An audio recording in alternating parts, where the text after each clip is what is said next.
Google പേ, phone പേ, Paytm പോലെയുള്ള ആപ്പുകൾ സജീവമായി ഉപയോഗിച്ച് പണമിടപാടുകൾ നടത്തുന്നവരുടെ എണ്ണം ദിനംപ്രതി വർദ്ധിച്ചു വരികയാണ്.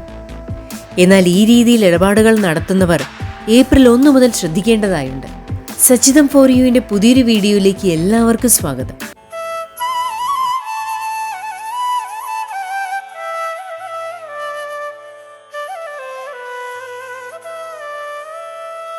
കയ്യിൽ പണം സൂക്ഷിക്കാതെ UPI ആപ്പുകൾ വഴി പണം അയക്കുന്ന സംവിധാനം പ്രയോജനപ്പെടുത്തുന്നവരാണ് ഭൂരിഭാഗവും.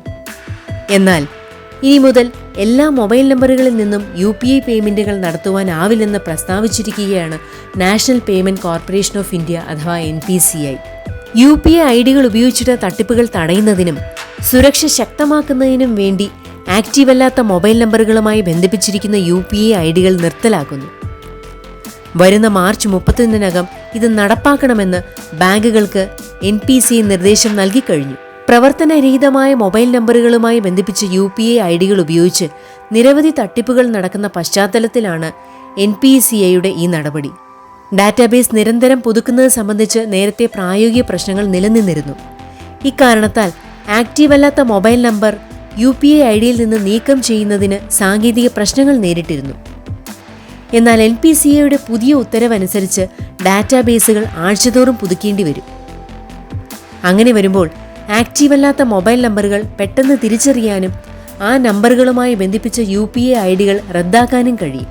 ഒഴിവാക്കിയ മൊബൈൽ നമ്പറുകൾ ദീർഘകാലത്തേക്ക് പ്രവർത്തനരഹിതമായി നിൽക്കുകയും അതിനാൽ തന്നെ ടെലികോം സേവനദാതാക്കൾ ഇത്തരം കണക്ഷനുകൾ വിച്ഛേദിക്കുകയും ചെയ്യും. ഈ നമ്പറുകൾ പിന്നീട് പുതിയ വരിക്കാർക്ക് നൽകും.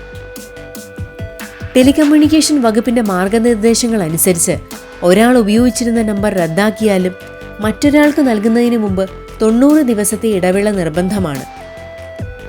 എന്നിരുന്നാലും പലരും ബാങ്ക് അക്കൗണ്ടുകളും UPI ഐഡികളും ഉൾപ്പെടെ അവരുടെ മൊബൈൽ നമ്പർ വിവരങ്ങൾ അപ്ഡേറ്റ് ചെയ്യുന്ന കാര്യത്തിൽ കാര്യമായി ശ്രദ്ധ നൽകാറില്ല.